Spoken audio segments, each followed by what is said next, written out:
Hi, everybody. I'm Dave Jones with Storm Center Communications and GeoCollaborate. Today is Wednesday, February 25th, 2026. This is an update for the All Hazards Consortium, the sensitive information sharing environment where we share information across platforms and across states and private sector organizations so we can keep everybody on the same page at the same time. This is going to be a quick weather update. Just want to give you a little roundup showing some satellite imagery, power outages, what's going on in the Northeast, what's headed into the West Coast, or at least easing up right now, and what we might need to look forward to come this weekend. So here's the GOES satellite image. I like to start off with this because it shows pretty much a hemispheric perspective as to where the clouds are, more importantly, where the storminess is, and what we want to see coming your way. Out in the Atlantic Ocean, this is the frontal system that was associated with the blizzard of 2026. That is just wrapping up way up in the North Atlantic. It really is a storm to be remembered for decades and decades. That's for sure. You can see the Terminator line approaching. This is darkness approaching the east coast of the United States. And you can see some storminess, some cloudiness that came right off the northeast coast, gave a dusting to about an inch or two of snow, kind of like a punch when you're down, right? After getting 30 to 36, 7, 8 inches of snow in parts of Rhode Island and Massachusetts and Cape Cod. Boy, everybody is still trying to dig out. It's going to take a long time to get that done. Maybe squeeze out one lane in the roads to clear out. I think the main highways are going to look pretty good, but boy, getting out of those neighborhood roads is going to be very, very tough for the next several days. Many areas in parts of New England, it's going to take a front end loader to dig up that snow, get it into a dump truck, and get it out of there. Otherwise, some of these piles of snow, I think, in New England are going to be lasting till June. Are you taking a poll? Maybe that's what you could do. Take a poll. I don't think we're done with the snow in the Northeast yet, but I'm getting ahead of myself. And looking out to the west, we do have a number of things happening. We do have an atmospheric river that is coming into the west coast, but it's very light. It is really lightened up. There are some flash flood warnings, some flood warnings in effect in some places in California. No real big widespread impacts from the last atmospheric river that's been coming ashore there, but it is easing up. Here's how we can tell. I can switch the channels that I'm looking at. I switched it now over to the mid-level water vapor channel on the GOES West satellite. A stream of moisture coming up and into California. That is an atmospheric river, but you know what? It's not really that severe right now because the moisture content is decreasing in this area. So that means that the showers may be around, but the heavy rain has tapered off. There is the forecast of an atmospheric river, an AR4, to revisit California over the next 7 days. We'll update you more about that tomorrow, but I just want to show you that the atmospheric river, while it shows up in the moisture, the actual precipitation hitting the ground in California and southern Oregon has really eased up. We can tell that too from the total precipitable water product. This is the Mimic product.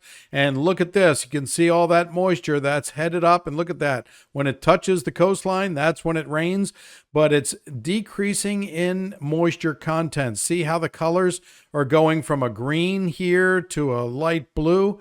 That means it's easing up. See, the moisture's backing out a little bit. That doesn't mean it's over with. We have other weather systems going to set up an atmospheric river system again that'll be impacting California come the weekend. So it looks like we'll be getting some more rain, possibly some flooding rain coming into Northern California and Southern Oregon over Saturday, Sunday, perhaps into Monday. We'll certainly update that a little bit more during the day tomorrow. Okay, what about power outages in the Northeast? They have really made some terrific progress with the mutual assistance up there, utilities within New England, kind of switching crews and helping each other out. That's what you got to do in this kind of situation. When you have so many folks without power, you need to get the linemen in there from other utilities to really help. Because you know what? They're going to need the help, perhaps when the next storm comes along. This is what it looks like right now as far as the power outages. And look at this. This is what sticks out as a sore thumb. Eastern Massachusetts. Look at that. Eastern Massachusetts, even Nantucket and Martha's Vineyard have a lot of folks still out of power. And out here on the Cape, there are quite a few people out. Let's go and do a little bit of querying on this map as well and show you what it looks like. Out here on the Cape itself, 89,000 people out of power. And in eastern Massachusetts here, basically on the mainland, if you will, 31,000 people out. That's 13% of the customers. But it has come a long way. Out of the peak outages in Massachusetts when the storm was raging, 296,000 customers were out of power. Now, as of 9 o'clock this morning, this is from poweroutage.com, 165,000 folks were out. That's a percent restored of 44%. A lot of trees down, a lot of branches down over wires, and there's a lot of snow on the ground as well. So they're making terrific progress there. Look at the other states. New Jersey, 94% restored. Delaware, 94% restored. Rhode Island, 99% restored, even after getting record-breaking snowfall. And it was that heavy pancake kind of snow, almost like snowcrete, if you will, that was falling from the sky and knocking some of those tree limbs into the wires. So 99% restored in Rhode Island. Maryland, 99% restored out of 44,000 that were out at peak, now just 300. New York, 88%, and Virginia, 85% restored. So a great job. Pennsylvania, Connecticut, Maine, New Hampshire, all 100% restored from the blizzard of 2026. Some of the winds were gusting here on Cape Cod, 60 to 70 miles per hour, and a peak wind gust of 83 miles per hour was reported in Nantucket. So also the southern part around Falmouth, you guys really endured wind gusts close to 70 miles per hour. If you are wondering how much snow was covering the United States right now, here's a look at it right here. All snow covered and deeply snow covered in much of New England right now, down to Maryland where snow is melting and it's starting to show the grass. There's a lot of grass showing up in many places, particularly central and southern Maryland. Look at this, no snow around Hancock in Maryland. That's the skinniest part of the state of Maryland there in the Panhandle, but snow does extend down the Appalachians here, down into Virginia and the higher elevations of western North Carolina. But look at this. This is the general snow cover across the United States right now, where that patch coming across Iowa and also in the Intermountain West and along the Sierra Nevada range, where a ton of snow has fallen in the last 7 days. It's eased up there a little bit now, but I think some more is headed your way over the weekend. Also looking at Great Lake ice. Take a look at this. Lake Erie still has a lot of coverage here, but Lake Ontario is open up in these areas where you see blue, and that means it's open back for business when it comes to lake effect snows. And even parts of Lake Huron, a lot of Lake Michigan is ice-free right now, and also Lake Superior up here has a lot of open lakes. So whenever you see that open water, that means lake effect snows can kick up whenever Arctic outbreaks come on down. And that cold air is not finished coming down from Canada. I know you want it to warm up. Meteorological spring is just in a couple of days. That's March 1st, because the records for spring start March 1st and go through April and May to June 1st. June 1st starts meteorological summer. But let me just take you through this pretty quickly here, just so you can see what's going on. This is that temperature gradient where the blizzard was bringing in warm air and bringing in cold air as well, right up and around in here. So watch as that takes off to the north, and we had that cold air in over us. So that's today. But look at this. Temperatures have warmed up over parts of New England, even though you had a little bit of snow this morning. Wasn't very impactful with all that snow you have on the ground right now. But look at this. Here's another batch of cold air that's coming through the Great Lakes right now. And watch what happens to it. It comes around and kisses New England as well.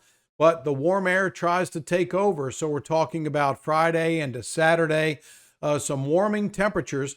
What I'm showing you here are the temperature anomalies, meaning above average or below average. So you can easily see where the warm air is at about 5,000 feet up in the atmosphere. This gives us, as meteorologists, a good indication of where warmer temperatures are and where it's going to be warmer versus colder. But watch as I advance this. Right now, we're looking at Saturday afternoon, where we have some warm temperatures. It's going to feel very nice in New England, down through the middle Atlantic states and the South and the Midwest, the Southern Plains. It's going to be a nice weekend coming up here with warmer temperatures. You're going to get some spring fever, I think. But then look at this. By Sunday afternoon, we have another Arctic cold front that's coming through. This is the leading edge. That's what a frontal system is. The leading edge of colder air to come in. And this is a pretty big batch of cold air. Let's see what happens to it.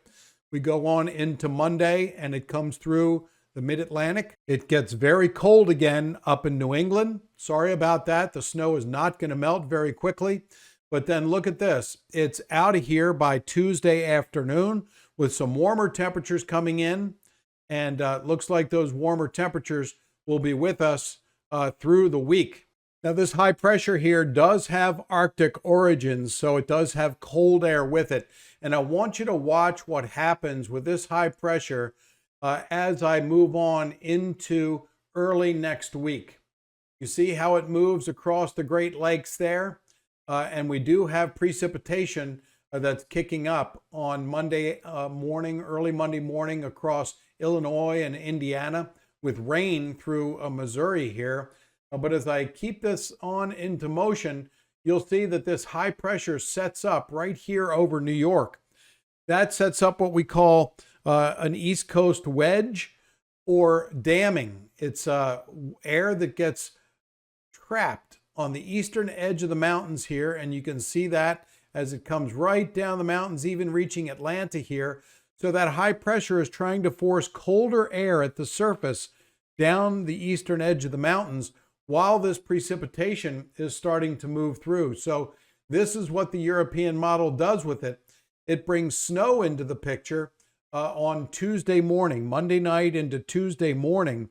So even though the air way up there might be, 5,000-10,000 feet might be abnormally warm, it's still not warm enough to make it rain. So it can be cold enough to snow. So we'll have to keep an eye on this on Monday night into Tuesday morning for a potential weather disturbance coming through here. And it does have several hours of snow in the Washington, Baltimore, Philadelphia areas, and then some freezing rain as well. But then it changes to rain as warmer air moves in because that high pressure, look at that. It moved off the coast, so it no longer is forcing that cold air down the eastern edge of the mountain. We'll be keeping a close eye on all this weather information for you, and we'll be tracking the power outages as well. This has been an update for the All Hazards Consortium and the sensitive information sharing environment. I sure hope all of you that's been affected by this blizzard of 2026 are finding your power being restored, finding warmth, and you're finding kindness in your neighbors. I'm Dave Jones with Storm Center Communications and GeoCollaborate. Thanks so much for watching this update. We'll be back again tomorrow with another short update as well. In the meantime, please watch out for yourself and watch out for your neighbors. I know they appreciate it, and maybe you've met a couple of them, a couple of new neighbors over the last day or two. Thanks so much for watching. We'll see you later.